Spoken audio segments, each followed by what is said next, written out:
Bom, pessoal, nesse segundo módulo a gente vai falar então sobre mais alguns temas que vocês trouxeram. Tem uma pessoa que pediu para falar sobre ansiedade, depressão, insônia, como tratar. Bom, aí a gente precisaria marcar mais pelo menos 2 seminários. Um só sobre ansiedade, outro só sobre depressão e alegria de viver, mas já tem eles gravados, tá certo? Se você quiser, depois é só conferir ali com as meninas que elas vão explicar para você. Nazareno, defina de forma... Esse aqui tá bom, mas também não tá muito espírita, não. Deixa eu ver. Eu precisar de uma chave de fenda ou uma faca depois para arrumar ele aqui. Se tiver, já pode trazer que eu arrumo aqui na hora. Uma chave de fenda ou uma faca da ponta redonda. Defina de forma entendível, inteligível, fluido cósmico universal e influenciação da coletividade, tanto para o bem quanto para o mal. Pessoal, eu não consigo. No Livro dos Espíritos eles falam, a gente não sabe o que é direito, a gente sabe que é a matéria básica do universo, não é? Deus se compõe em tudo, a matéria, os espíritos, etc. Mas a gente não tem como explicar mais do que isso, não. Tem essas teorias sobre matéria escura, energia escura, né? Devia ser matéria invisível, não escura. A expressão não é adequada, porque ela não aparece, ela não é visível, mas ela está, pelos cálculos astronômicos, tem uma massa entre os astros. Não é vácuo, não é que não tem nada, tem alguma coisa que os cientistas não sabem o que é, que eles chamam de matéria escura ou de energia escura. A gente não sabe direito se isso é também, mas é certamente uma manifestação do fluido cósmico universal, mas não quer dizer que seja ele, tá? E eu não sou professor de física para falar sobre esses assuntos, nem os físicos conseguem explicar isso muito bem. O que a gente consegue falar um pouquinho só de espiritismo e do evangelho, e com ainda muita dificuldade, tá certo? Mas tem livros que você pode aprofundar esse assunto, talvez, nessa área da física, para interpretar. Sobre a influenciação da coletividade, eu falei, acho que é o suficiente, a gente vai ter mais tempo para abordar e o tempo não vai permitir. E como mudar um pensamento cristalizado na autodestruição? A pessoa tem uma sensação de impotência, não é? Olha, pessoal, é difícil realmente combater esses pensamentos, mas a gente deve se esforçar para combatê-los, para não alimentá-los. Uma dica interessante não é combatê-los, não, é substituí-los por bons pensamentos. Quanto mais você combate uma coisa, mais se dá força. Por isso que Buda, conta-nos Francisco do Espírito Santo Neto, um expositor muito querido de um autor espiritual chamado, na verdade é um pseudônimo, Hamed. Ele conta nos seus seminários, é do livro Renovando Atitudes, acho que é o mais famoso, entre outros. Ele vai nos contar num seminário que Buda estava ensinando os seus discípulos a meditar. E os espíritos lá, os discípulos com alguma dificuldade, e Deviam disse: mestre, eu não consigo silenciar minha mente. Por mais que eu tente, eu fico pensando nisso, naquilo outro. O que eu faço? Ele sorriu e disse: não tem problema, você pode pensar em qualquer coisa. Qualquer coisa? Pense em qualquer coisa. Só não pense no macaco. O macaco? É aquele animal, o chimpanzé, o macaco pensa em qualquer coisa, só não pensa no macaco, tá certo? Ele achou aquilo estranho. Retornou até a sua cela de meditação.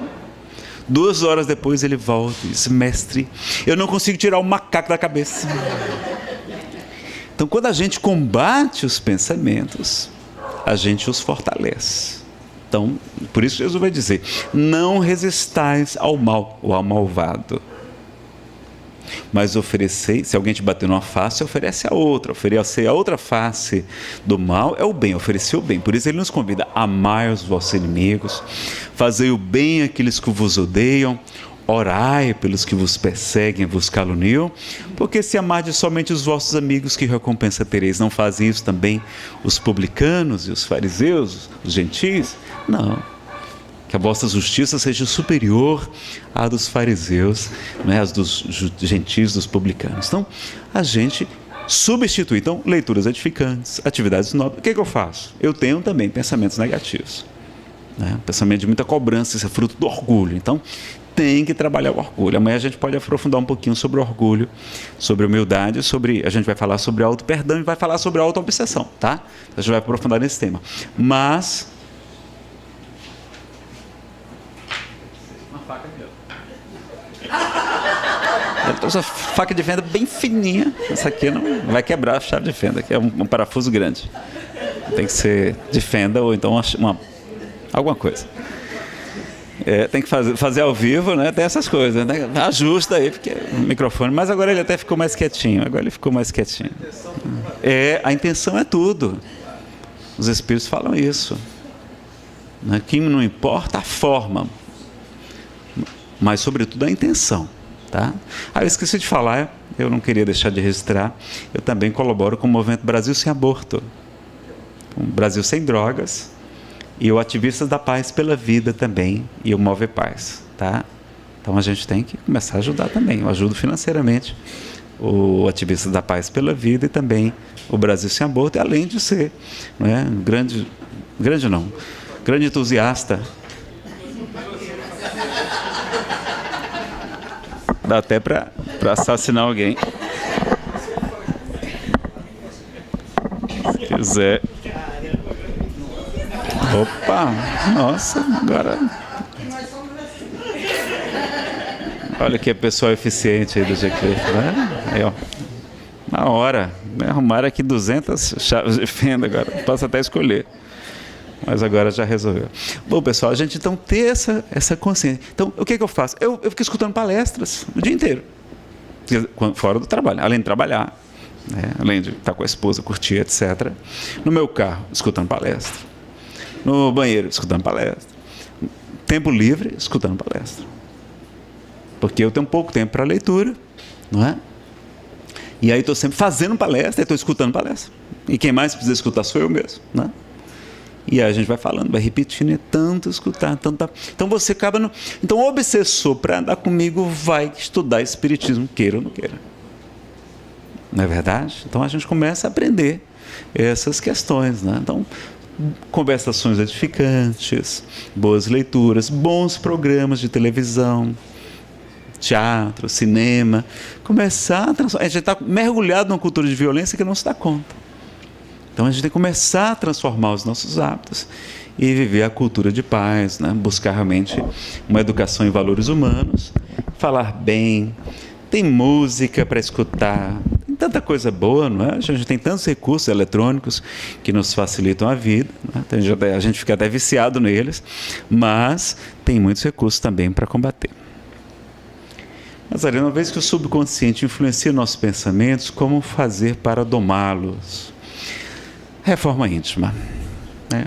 Há quem estude a projeção lúcida da consciência, não é? O Dr. Valdo Vieira, que foi um grande médium aqui na Terra, grande colaborador do Espiritismo nos primeiros anos, ajudou muito o Chico Xavier.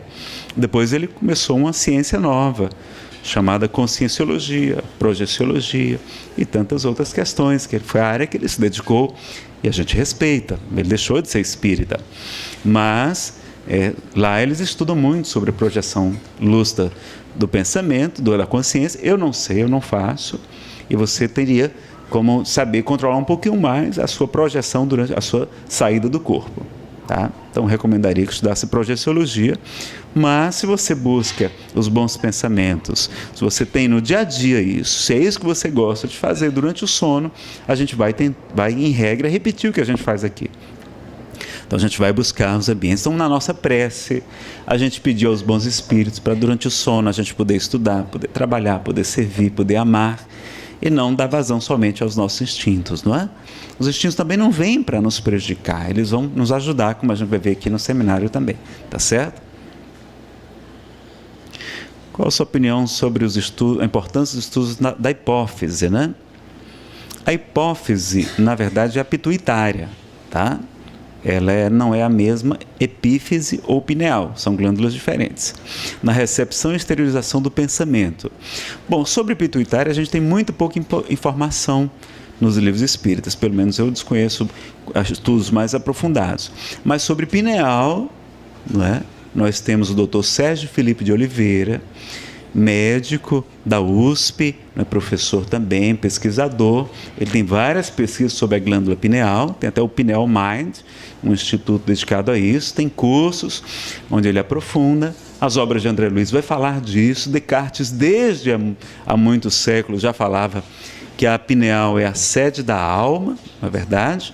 Os antigos também, os egípcios, os indianos, sobretudo, sabem que ali está o chakra, a roda, não é? Porque gira das 1000 pétalas, é o chakra coronário, é o mais importante de todos, e é o chakra da mediunidade. A gente vai estudar muito isso no livro Nos Domínios da Mediunidade e Mecanismos da Mediunidade, de André Luiz, tá certo? Então você pode aprofundar na série A Vida no Mundo Espiritual e vai ver como é que funciona, mas a glândula é apenas um instrumento. A gente vai aprender sobre ela, mas o importante é o quê?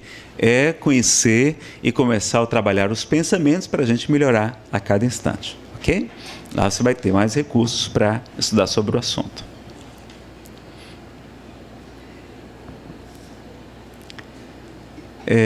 Conforme a mensagem de Emmanuel, como fazer aquela remuneração espiritual? Como podemos fazer para que tenhamos êxito na tarefa espírita? Fazendo com que os trabalhadores da casa possam realmente trabalhar com prazer de servir, não é? Pessoal, é um desafio e para a gente aprender também, mas a gente ainda coloca o trabalho como obrigação, quando deveria ser alegria, devia ser tratamento. Ele é tratamento para nós, tratamento espiritual. Os trabalhadores somos os mais necessitados, os mais enfermos, então a gente precisa estar trabalhando no bem, para ocupar a mente no bem e para ter méritos para receber a proteção dos amigos espirituais, não é? E é bom dizer também, a gente pode eu até tirei esse slide, mas eu vou colocar de novo, tem naquela palestra sobre a cura pelo amor e pela compaixão, que está no DVD da Depressão e Alegria de Viver, tem uma citação do Livro dos Médiuns, muito importante, que você vai falar para a pessoa. Está aqui, ó. Qual a melhor maneira de afastar os maus espíritos? Vocês sabem qual a melhor maneira de afastar os maus espíritos? A prece ajuda, mas não é a melhor maneira.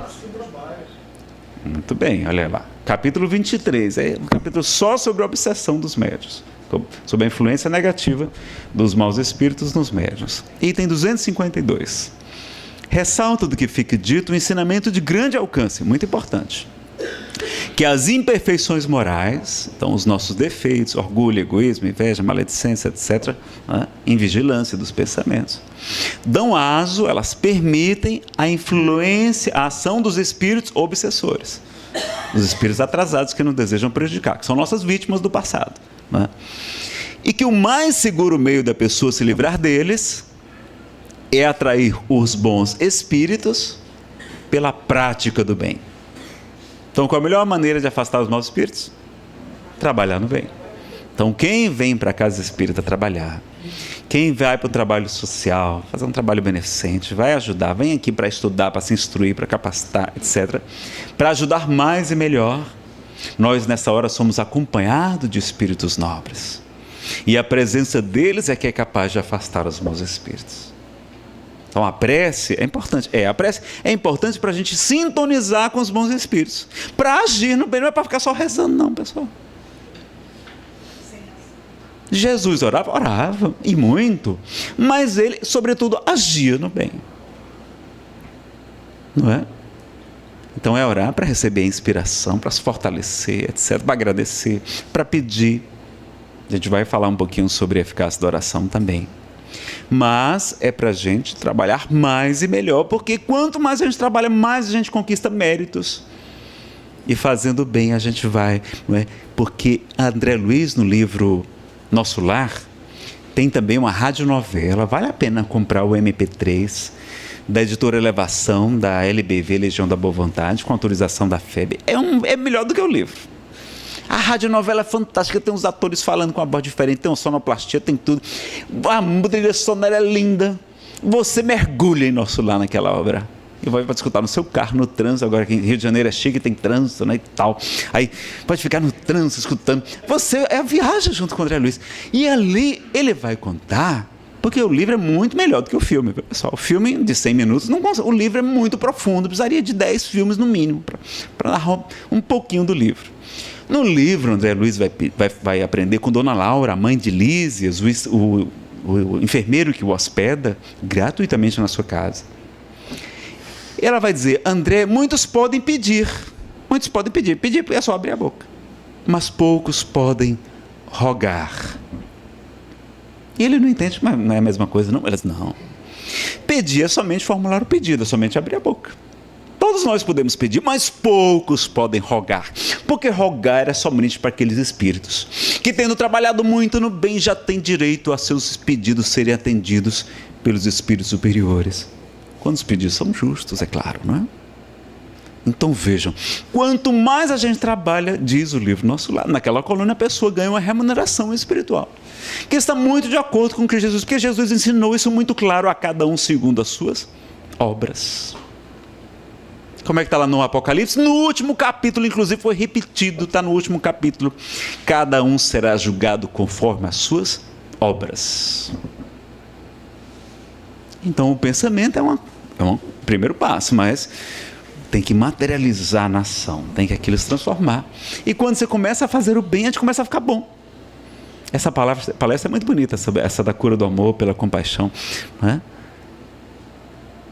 Porque a gente aprende. Quem aqui já leu o livro O Monge e o Executivo? Alguém aqui já? Mais alguém? Do James Hunter. Não é maravilhoso o livro? É fantástico, fala de Jesus.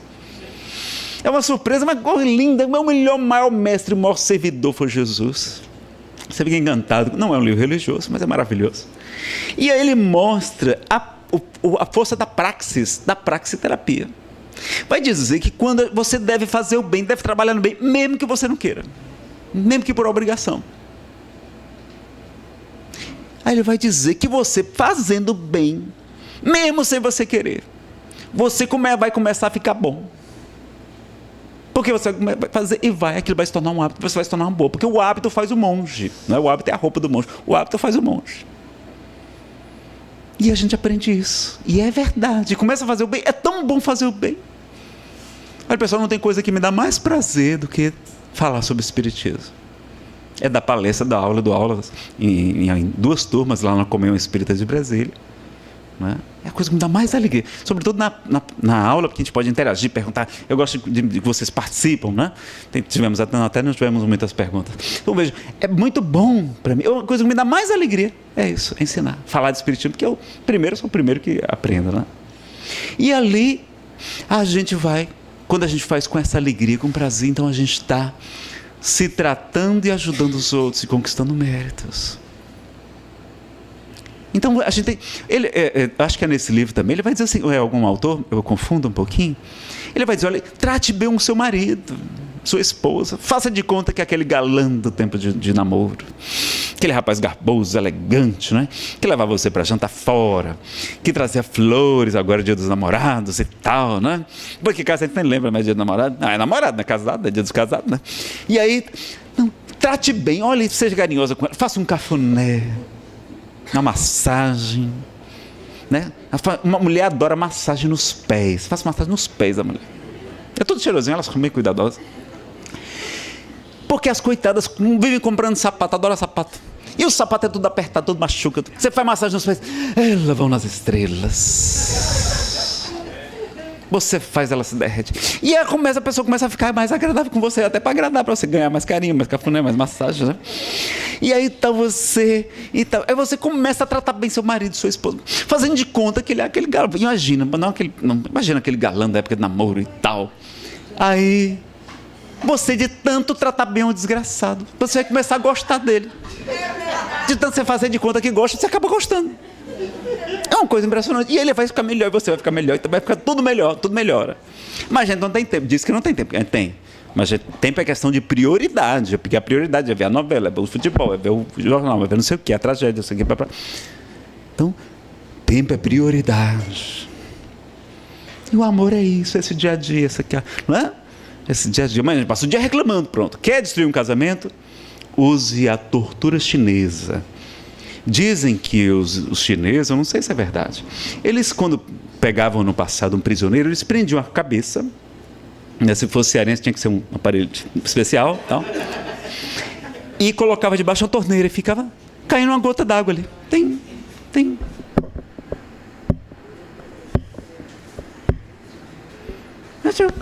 Está calor, né? Está até fresquinho.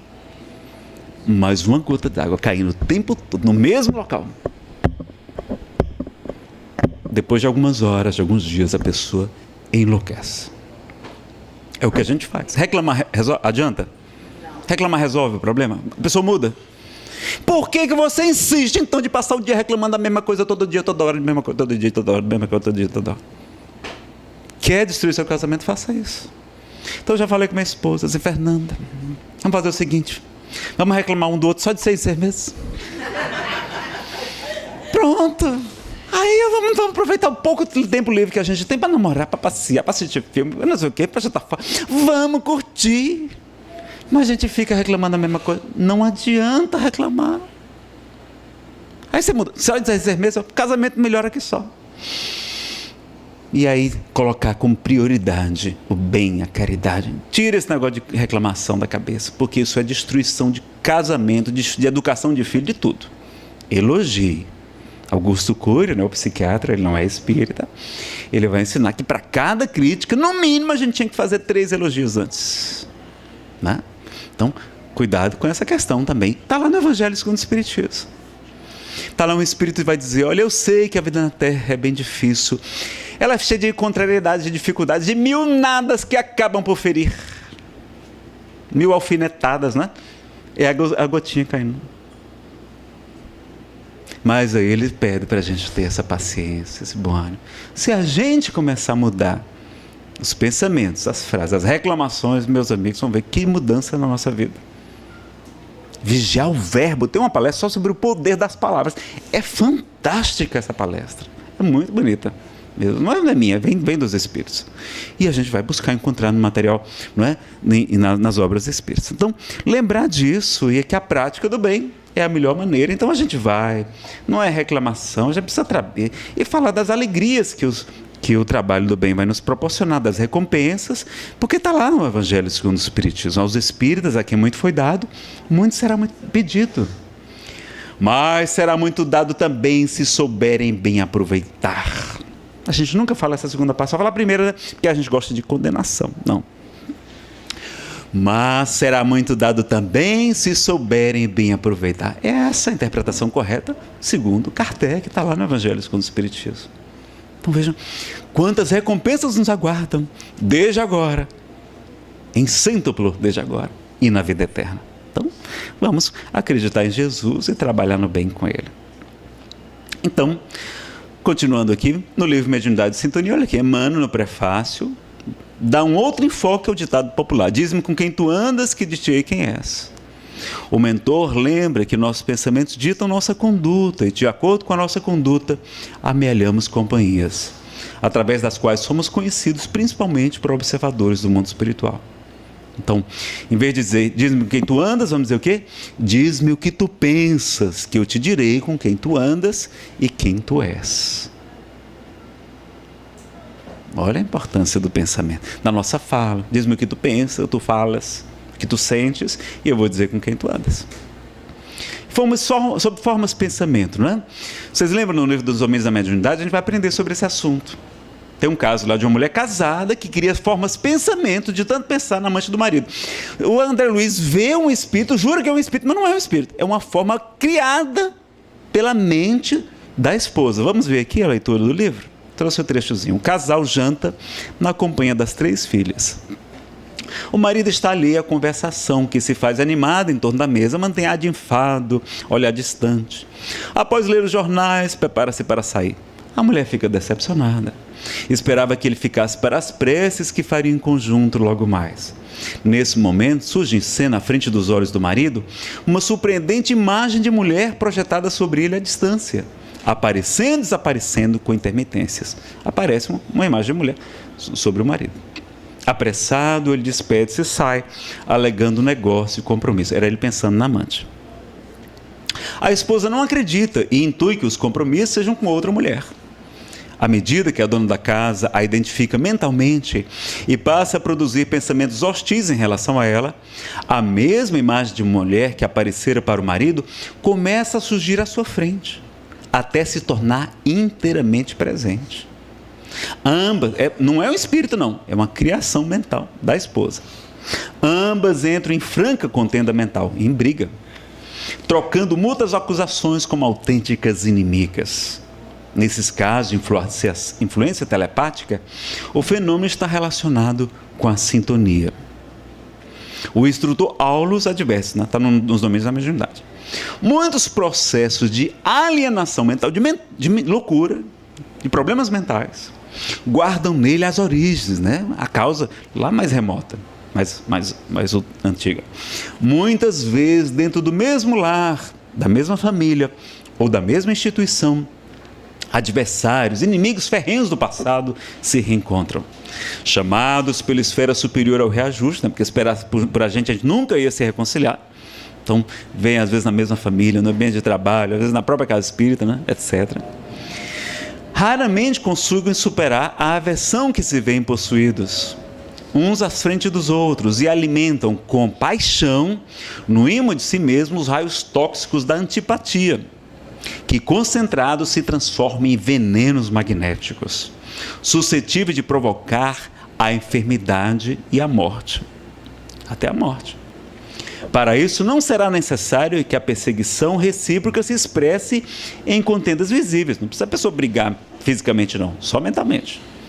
Bastam as vibrações silenciosas de crueldade e despeito, ódio e ciúme também, olha aí, violência e desespero, as quais, alimentadas de parte a parte, constituem corrosivos destruidores. Onde há pensamento, em outro trecho ele fala, há correntes mentais, e onde há correntes mentais existe a associação. E toda associação é interdependência e influenciação recíproca. Não é? Marlene Nobre, no livro, citando no livro de André Luiz, na Alma da Matéria, no livro dela, diz que uma vez emitidos, os pensamentos voltam inevitavelmente ao próprio emissor, de forma a envolver o ser humano em suas próprias ondas de criações mentais, e muitas vezes podem estar acrescidos dos produtos de outros seres que com eles se harmonizam. Então, aquele forma pensamento que está lá na casa dela, está prejudicando a saúde dela e do marido também. Ela própria está criando com o seu pensamento. A gente cria formas pensamento. Às vezes a pessoa vê um espírito na palestra ou na casa, às vezes viu do seu lado lá, fulano de tal. Às vezes não viu o espírito, viu uma forma pensamento projetada por ela mesma, por alguém dali, ou pelos espíritos que querem, né? Poxa, ele está falando do Dr. Bezerra de Menezes, então vamos colocar aqui a imagem de Bezerra de Menezes. Aí aparece ali, nossa, não, às vezes nem era o espírito, era uma forma pensamento criada por nós, né? Então, assim, quem está começando a mediunidade, às vezes vê a forma pensamento e não vê os espíritos propriamente. Por isso que tem que ter essa cautela. A vidência é uma faculdade que a gente tem que ter muita cautela. É a mais difícil até da gente averiguar, vai dizer Kardec. Então, é a que tem mais cautela, é a da vidência, né? Então, ter essa consciência da importância dos pensamentos. Vê se dá para falar mais alguma coisinha aqui. Olha aqui, a cidade de nosso lar, que é aqui no Rio de Janeiro, em cima do Rio de Janeiro, que maravilha que vocês têm aqui em cima de vocês. Claro que tem várias outras cidades. Foi formada pelo pensamento dos espíritos superiores. Eles plasmam aquelas construções todas, plasmaram, né? Fabiano de Cristo e muitos outros. Fabiano de Cristo dizem que é Anchieta, não é? Dizem que é o padre Anchieta, assim como Manuel da Nóbrega é Emmanuel.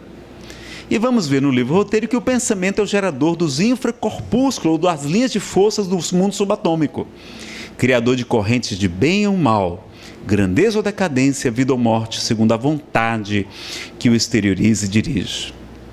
Em Evolução em Dois Mundos, olha a questão do pensamento e a saúde. André Luiz nos informa que o pensamento atua influenciando e alterando por meio do que ele chamou de bióforos, que sofrem a ação do pensamento, são questões que estão nas células, mas que sofrem a ação do nosso pensamento, a interpretação, a execução das ordens vindas do núcleo. E ele vai dizer, portanto, como é fácil de sentir e aprender, o corpo herda naturalmente do corpo. Então a genética influencia, tem verdade, tem a genética. Mas muita gente tem os genes e não desenvolve aquela doença. Por quê? Porque tem outros fatores, chamados agora epigenéticos, que não estão na genética. Então o espírito ativa o gene, né? E a gente vai ver que os pensamentos também podem ativar. Vamos ver como é que é? O corpo herda naturalmente do corpo, segundo as disposições da mente que se ajusta a outras mentes, nos circuitos da afinidade, cabendo, pois, ao homem, responsável com reconhecer que a hereditariedade relativa, mas compulsória, lhe talhará o corpo físico, de que necessita em determinada encarnação. A gente programa normalmente a nossa encarnação, aceita, né, passar pelo principal gênero de provas materiais, as morais não.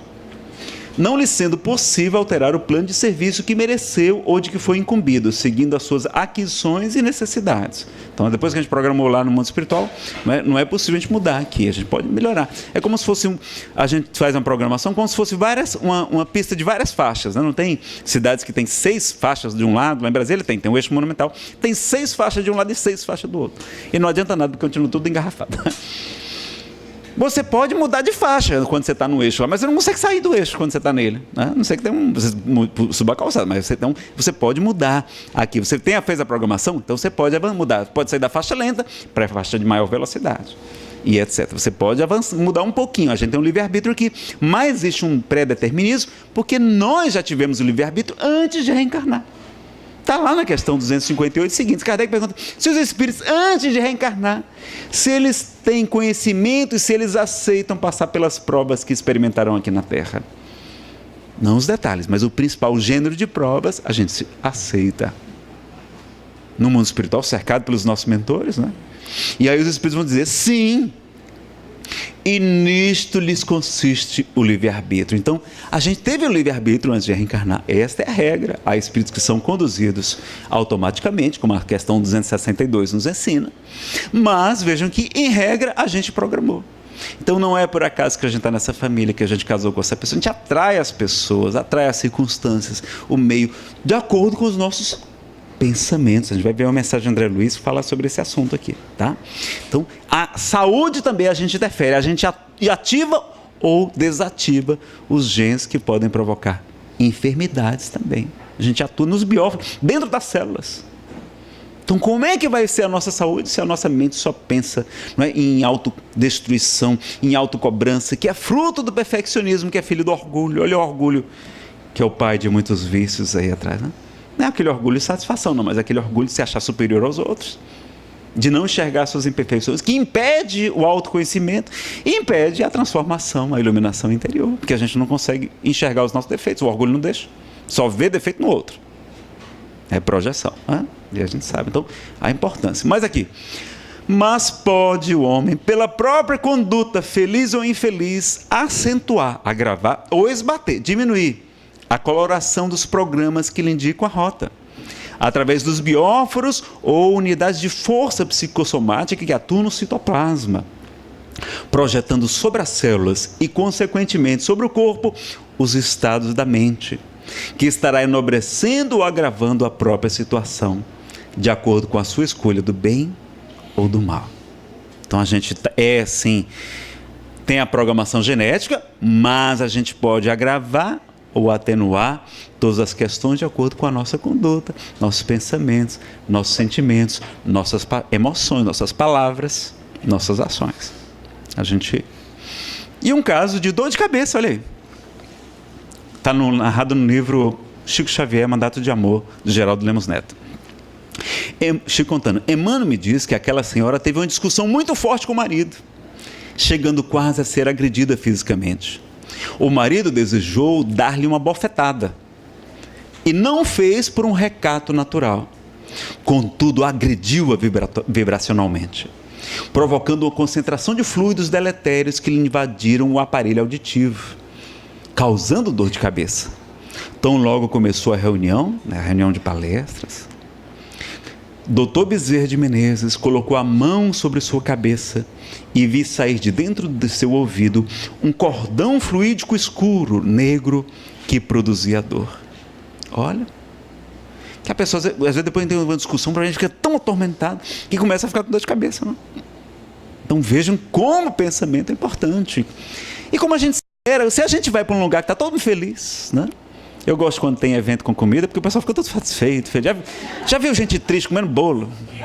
Não tem, todo mundo fica feliz comendo bolo e tal, né? Não sei se é muito saudável. Mas aquela coisa, Aí muda a vibração. Você vai para um lugar alegre, você fica alegre também. Não precisa beber, não. Você vai beber, não, aprende a dançar. Pronto. Eu falo para os jovens, não vai beber não, pelo amor de Deus, o maior perigo do mundo. Porta de entrada para todas as drogas, a principal, né? Tem minha maconha, tem meu cigarro, mas a principal é o álcool. Ainda a porta de retorno, porque a pessoa ficou limpa, passou 1 ano na clínica de desintoxicação, deixou a cocaína, mas vai para a festa de novo, encontra os amigos, que na verdade não são amigos, são companheiros de vício. Chega lá, estão cheirando cocaína. Aí o cara diz, não, rapaz, vamos cheirar um pouquinho de cocaína aqui? Eles, não, eu estou limpo, eu larguei, estou limpo há 1 ano, rapaz. Fui para a clínica e tal, não sei o quê, me reeduquei. Ah, tu é muito careta. Pode tomar pelo menos uma cervejinha? Eu queria uma cervejinha, não vai fazer mal não, aí.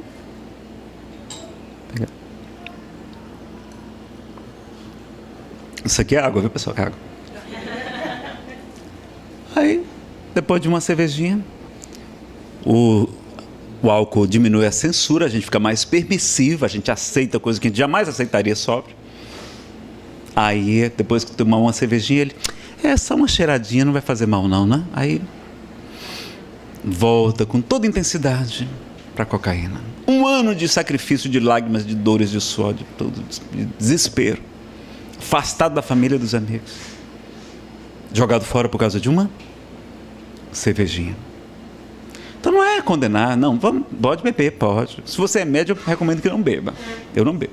Mas, né, com muita moderação, muito cuidado. Porque a pior das drogas é o álcool. Mata 6 vezes mais do que todas as outras drogas juntas do acidente doméstico. Homicídio, tem lá na polícia, nas fichas da polícia. Homicídio, quase tudo alcoolizado. Briga de bar, não é? Violência doméstica, furtos, assassinatos, violência sexual, estupros, o que é que tem por trás? A pessoa estava alcoolizada também. Para cometer crime, a gente normalmente usa o álcool. Então, a gente usando o álcool, a gente comete muito mais crimes do que em estado normal. Então, a gente toma muito cuidado, né? Jesus bebia vinho, pode beber, mas a gente jamais vai ver Jesus embriagado. Ter essa cautela, esse cuidado, né? Porque os pensamentos, então, a gente tem que estar vigilante, a gente sobra, a gente já faz bobagem. Imagine alcoolizado. Agora, vai para um velório, a gente fica triste, não fica triste? Quem não fica triste no velório? Todo mundo fica triste. Me convidam para falar em velório, eu vou falar, claro, né? Casamento, vou falar em casamento, dança. Aí eu digo para os jovens, rapaz, faça o seguinte, não precisa beber não, aprenda a dançar, entra numa academia de dança. O cara pode ser feio como for, mas se souber dançar, vai chover mulher querendo dançar com ele, não é verdade? É ou não é? O que é que vocês preferem? Um rapaz embriagado, bafejando álcool no ouvido de vocês? Ou um rapaz elegante dançando? A mulher adora um que dança, na verdade não é? As meninas aí, confio. Mulher, olha, vai fazer muito mais sucesso, então aprenda a dançar. Vai desinibir você vai arrasar, vai fazer um show, mulher gosta de homem que dança bem, não é? E aí você vai, não precisa nem beber. E você, com a adrenalina que a atividade física produz, você fica alegre. A adrenalina provoca, você produz endorfinas também, quando dança, está com uma música agradável e tal. Você fica alegre, não precisa, você fica cheio de energia, fica mais autoconfiante, fica tudo. Não precisa beber. Faz, troque o álcool por dança, que coisa maravilhosa, né? Então, a gente pode... Eu falo isso para os jovens, né? Não precisa beber, vamos aprender a dançar, que é melhor. Ainda emagrece, olha que maravilha, emagrece, fica mais bonito, mais sarado e tal. Então é importante a gente ter consciência disso. Bom, meus amigos, a gente vai, no nosso encontro de amanhã, a gente vai aprofundar mais sobre a questão do pensamento, vamos falar um pouquinho sobre auto-obsessão e auto-perdão. E para encerrar o encontro de hoje, a gente vai... deixa eu ver se tem aqui uma pergunta. A gente vai ter que saber, vocês viram que o problema são as imperfeições morais? Da obsessão foi as imperfeições morais? Será que não tem esse slide não aqui? Tem não, que coisa. Mas eu tenho aqui nesse outro. Da caridade tem também lá.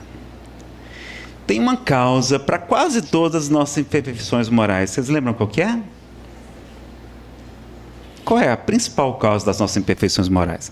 Vocês lembram que é ela que dá aso à ação dos espíritos obsessores? São as imperfeições morais. Se a gente não tivesse defeito, não tinha obsessão espiritual, não é? Está aqui. E lá no livro A Gênese, Kardec vai dizer que existe uma causa principal para as nossas imperfeições morais. São as tomadas, os plugs mentais que permitem a obsessão espiritual. Se a gente não tivesse imperfeição moral, se fosse espírito já puro, os espíritos não conseguiriam nos influenciar. E qual é a principal causa das nossas imperfeições morais? Está lá no livro A Gênesis, capítulo 3, item 10. Qual é a resposta? Um de cada vez. Faz assim, levanta a mão para a gente... Hã? O egoísmo é filho dele. O orgulho é filho dele também. Olha, esta obra é obra básica. Obra básica é o quê? Tem que ler, é obrigatória. É obra fundamental, como alguns preferem. Olha, pessoal, Kardec não é para ser lido, não é para ser estudado. Perguntaram a Chico Xavier: Chico, qual o melhor tratamento para a obsessão espiritual? E ele vai dizer: o primeiro e o mais importante tratamento para a obsessão espiritual é o estudo das obras de Allan Kardec. O melhor e o mais importante, o primeiro, é o estudo das obras de Allan Kardec. É um grande desconhecido. Está lá no capítulo 3, item 10. Ele vai dizer que a principal causa das nossas imperfeições morais é o instinto de conservação, o instinto de autopreservação da espécie. Ele não aprofundou o assunto, mas o Espírito Samuel Lucas Nazareno, quais são os instintos de conservação? Bom, nós temos a fome, vocês já deram um jeito nela, né? Nós temos a sede, nós temos o sexo, importante o instinto, temos o sono também, a gente precisa dormir. Nós temos o instinto maternal, o instinto da agressividade, mas a gente tem um instinto muito importante, mas muito perigoso também, que é o medo. O medo, ele é muito útil, ele impede a gente cometer loucuras, mas ele vai estar por trás de quase todos os nossos defeitos, das nossas imperfeições morais. Querem ver? O que é que tem por trás da avareza, do egoísmo? Não é medo, a gente tem medo de passar fome, passar privações, passar necessidade, a gente começa a acumular bens, riqueza, tesouros. Sem necessidade de tanta coisa. Os nossos irmãos psicólogos, a Thalita depois me confirma ali, dizem que o segundo maior medo do ser humano é o medo da rejeição dos pais, da gente não ser amado pelos pais, de não ser aceito pela sociedade, ser criticado, ser falado. É o segundo maior medo do ser humano, só perde o medo da morte. E a gente vai compreender muita coisa agora. A gente vai ver então como os nossos pais gostam de pessoas bem-sucedidas financeiramente, né? O que é que a gente vai fazer? A gente vai desenvolver ainda mais o egoísmo, a avareza, agora também a cobiça, a ganância, a ambição desmedida. Vamos fazer tudo para ganhar dinheiro, para receber o aplauso da família, da sociedade. Vamos sonegar, vamos fraudar, não é? Vamos corromper, sermos corrompidos. Vamos até roubar, furtar, para poder receber o aplauso da família, da sociedade. Olha o medo por trás da avareza, do egoísmo, do egoísmo. A gente tem muito medo das críticas, aí desenvolve orgulho, a gente se acha superior aos outros e tal. Apresenta, né, aquela hipocrisia, que ela finge que a gente é bonzinho, mas a gente não é. Mas a gente precisa da máscara social, mas não sem enxergar os nossos defeitos. E aí o orgulho, por quê? Porque a gente morre de medo das críticas. Vocês querem aprender a nunca mais ser criticado na vida? Vocês têm medo de críticas? Quem aqui nunca foi criticado na vida, levante a mão, por favor. Quem nunca recebeu uma crítica, levante a mão. Mas não vai salvar nenhuma alma, não? Pois eu vou dar a solução para vocês hoje. A primeira regra, dizem que é de Aristóteles. A primeira regra é: não diga nada, para que as pessoas não critiquem o que você falou. A segunda regra também é simples: não faça nada, para que as pessoas não critiquem os seus atos. E a terceira regra também é fácil: não seja nada, não seja ninguém, para que isso não provoque inveja nas pessoas. Eu falei isso nossa casa espírita, tinha um rapaz assim, logo na primeira fila, ele olhou para mim e disse: Nazareno, nem assim vou deixar de criticar. Mas por quê? Porque vão dizer que a gente é vagabundo, que não faz nada. Então não tem como escapar das críticas, meus amigos. Nem Jesus, o Espírito mais perfeito que Deus ofereceu ao mundo para servir de modelo e guia, conseguiu agradar a todos. A gente não vai. Aliás, se não criticarem, cuidado, é sinal que a gente não está fazendo nada. Pode não estar fazendo nada. Então, a crítica. Então, a timidez não é defeito, timidez é não é virtude, é defeito. A gente pergunta por que o mundo está desse jeito. Por que o mundo está desse jeito? Kardec perguntou. Questão 932. Mas por que tão comumente no mundo a influência dos maus é superior à influência dos bons? Pela fraqueza dos bons. Os bons são tímidos, diz que a palavra em francês, tímido também serve para covarde. Os bons são covardes. É porque eles são educados, são polidos, né? Os bons são tímidos. Os maus, ao contrário, são audaciosos, intrigantes, mas quando os bons quiserem, eles dominarão. Olha, o mundo está aí, o Brasil está desse jeito por culpa de quem? Nossa. Ah, Nazareno, mas eu não faço mal a ninguém. Eu venho aqui no centro espírita e tal, assisto palestra, não faço mal a ninguém, não. 642 de O Livro dos Espíritos. Para o homem ser agradável a Deus e assegurar a sua felicidade futura, bastará que não pratique o mal? Não. O homem deve fazer o bem no limite de suas forças. Claro que tem que ter limite também, às vezes a gente exagera. No limite de suas forças. Porque responderá pelo mal que surja da sua omissão no bem. Se a gente podia ajudar o Movimento Brasil sem aborto, né? E outras iniciativas de defesa da vida, desde a concepção, que a doutrina do Espírito é muito clara. Chico Xavier foi interrogado sobre legalização do aborto e Emmanuel respondeu que o aborto é sempre lamentável e que criação de uma lei dessa seria uma coisa terrível. E que se fosse criada alguns séculos atrás, muitos de nós não teríamos nascido. Então, não vale a pena legalizar o aborto no Brasil. Isso é muita mentira. Tem palestra só sobre esse assunto, depois vocês pesquisam, tem na internet, no YouTube. E o aborto triplicar, porque triplica, aumenta onde é legalizado. Quando não aumenta é porque o número é mentiroso para poder legalizarem. E aí nós vamos ser também abortistas. Está tudo pronto para o Supremo Tribunal Federal legalizar. Nós não podemos deixar, pessoal. O Supremo não tem competência para legislar, quem tem é o Congresso Nacional. E aí a gente tem que fazer alguma coisa, né? O medo vai atrapalhar. O ciúme, que é ciúme? É amor? Não, ciúme é problema de autoestima. A gente tem medo de perder a pessoa querida. A inveja, aquelas pessoas que brilham muito, elas nos ofuscam, elas são uma ameaça para a nossa autoestima. Então aquelas atrizes, aquelas top models, aquelas mulheres lindas, né? Elas têm cabelos maravilhosos, olhos contagiantes, sorrisos maravilhosos, extraordinários, corpos esculturais, não é? Elas são altas, são belas, são ricas, são famosas. E para terminar de arrasar com a gente, elas são terrivelmente magras. É a concorrência desleal, né?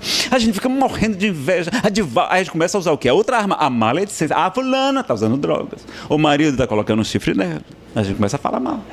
Divaldo tem esse defeito. Por quê? Porque fazendo diminuir, aparentemente a gente cresce. Olha aí, tudo fruto do medo. Então, o medo vai estar por trás da ansiedade. O que é ansiedade? O que é ansiedade? Não é medo do futuro? Do que pode acontecer? Normalmente não acontece. É medo. A gente esquece que Deus é soberanamente justo e soberanamente bom. Não há ninguém mais justo nem mais bondoso que o nosso Pai Celestial. Então tudo que nos acontecer é para o nosso bem, para a nossa felicidade espiritual, não material. E a gente programa a nossa reencarnação. Esta é a regra. Então ou a gente já programou, a gente já sabia antes de reencarnar e fez isso porque ia ser bom para a gente, ou é providência divina, que tudo que nos acontece é para o nosso bem. Então, Paulo está certo, de tudo dai graças, porque tudo concorre para o bem daqueles que amam o Senhor. Mas a gente fica sofrendo de ansiedade, aí piora a nossa situação. Quantos pensamentos negativos por causa da ansiedade? É mais comum do que a depressão. A ansiedade quase todo mundo tem. E é o quê? Medo. Tem muito mais coisa para falar sobre medo. Nosso objetivo não é falar de seminário. Ou tem no autoconhecimento, a gente fala sobre isso, um seminário só sobre autoconhecimento e iluminação interior. Mas vejam, como medo, Nazareno, eu já estou com síndrome do pânico, tanto você falar sobre medo. Qual o melhor remédio contra o medo para a gente encerrar o nosso módulo? Qual o melhor remédio contra o medo? A fé. A fé é a mãe de muitas virtudes, diz o Evangelho segundo o Espiritismo. E fé inabalável é somente aquela que pode encarar a razão face a face em todas as épocas da humanidade. Ensina esta mesma obra. Nazareno compreendi perfeitamente. O problema é que minha fé é menor do que um grão de mostarda. Eu queria ter uma fé maior para ser mais caridoso, ser menos egoísta, ter menos orgulho, menos vaidade. Vaidade, querer agradar a todos, é problema de medo também. Né? Ser menos ciumento, ser menos ansioso, ser menos maledicente, ser menos avarento, ser menos egoísta, ser menos covarde, menos tímido, menos conivente com o mal. Que mais? Menos orgulhoso. Tem um bocado de coisa. Como é que a gente faz para fortalecer a fé, pessoal? Como é que a gente faz para fortalecer a fé? Com conhecimento. Conhecereis a verdade, nos ensina Jesus, e a verdade vos libertará. Então, com conhecimento das leis que regem o universo, quem somos nós? De onde viemos? Porque sofremos? Como encontrar a felicidade possível aqui na Terra? A doutrina espírita responde às nossas perguntas. E o autoconhecimento, que é o meio prático mais eficaz de o homem melhorar-se nesta vida e de resistir aos arrastamentos do mal, como ensina Santo Agostinho em O Livro dos Espíritos. O conhecimento e o autoconhecimento. Por isso que toda casa espírita tem que ter estudo. A casa que se fortalece no estudo, ela vai para frente. E fica forte na doutrina, não é? Então, a importância do estudo. Por isso que o estudo é defendido por Kardec no projeto 1873. A importância de um estudo continuado, permanente, sério da doutrina espírita, ele defende. E o Divaldo vai dizer que nas palestras, nas sessões de congresso, de palestras, de estudos, ocorrem verdadeiras desobsessões. Ele é médio-vidente. Ele consegue enxergar os bons espíritos atendendo a todos nós, encarnados e desencarnados. Está no livro Conversa Fraterna, da Federação Espírita do Paraná. Então, olha como é importante a gente estudar, participar. E estudar, sobretudo, o Evangelho de Jesus. Fortalecendo na fé, a gente vai ser uma pessoa melhor e vamos nos tornar, combater, fortalecendo-nos a coragem, o conhecimento, vamos combater o medo e assim nos tornar pessoas melhores a cada dia. Mas quando a gente estiver aflito, preocupado com os nossos desafios evolutivos, nos questionarmos onde está Deus, vamos lembrar do poeta sergipano José Soares Cardoso, no livro Onde Está Deus, da sua autoria também, não é? Chamar o Canon em D maior de novo aqui para a gente colocar de fundo. Onde está Deus? Pergunta o cientista. Ninguém o viu jamais. Quem ele é? Responde às pressas o materialista. Deus é somente uma invenção da fé. O pensador dirá sensatamente. Não vejo Deus, mas sinto que ele existe. A natureza mostra claramente em que o poder do Criador consiste. Mas o poeta dirá com segurança, de quem afirma porque tem certeza. Eu vejo Deus no riso da criança, no céu, no mar, na luz da natureza. Contemplo Deus brilhando nas estrelas, no olhar das mães fitando os filhos seus, nas noites do luar claras e belas, que em tudo pulsa o coração de Deus. Eu vejo Deus nas flores e nos prados, nos astros a rolar pelo infinito. Escuto Deus na voz dos namorados e sinto Deus na lágrima do aflito. Percebo Deus na frase que perdoa. Contemplo Deus na mão que acaricia. Escuto Deus na criatura boa e sinto Deus na paz e na alegria. Eu vejo Deus no médico salvando. Presinto Deus na dor que nos irmana. Descubro Deus no sábio procurando compreender a natureza humana. Eu vejo Deus no gesto da bondade, escuto Deus nos cânticos do crente, percebo Deus no sol, na liberdade, e vejo Deus na planta e na semente.